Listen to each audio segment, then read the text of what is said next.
ಯಾವಕ್ಕ? ಇಲ್ಲೇ ಇದ್ದಾಳಲ್ಲ ಅಕ್ಕ. ಪೆತ್ತು ಬೇಕಾ? ಏನಕ್ಕೆ? ನೀನು ಹೊಡಿತೀಯ ಅವಳನ್ನ?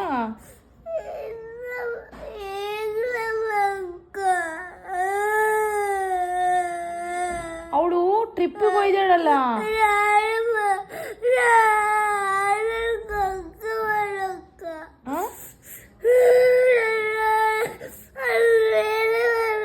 ಇಲ್ಲ, ಅವಳು ಮೊಬೈಲ್ ನೋಡ್ತಾಳೆ.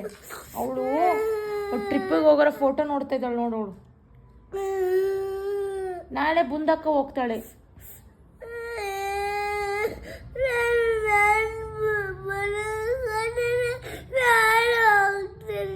ನಾನು ಬರಲ್ಲ, ನಾನು ಮನೇಲೇ ಇರ್ತೀನಿ. ನೀನು ಹೋಗ್ತೀಯ ಅಕ್ಕನ ಜೊತೆ? ಅಲ್ಲೇ ಇರ್ತೀಯ ಅಕ್ಕನ ಜೊತೆ? ಇರ್ತೀಯಾ?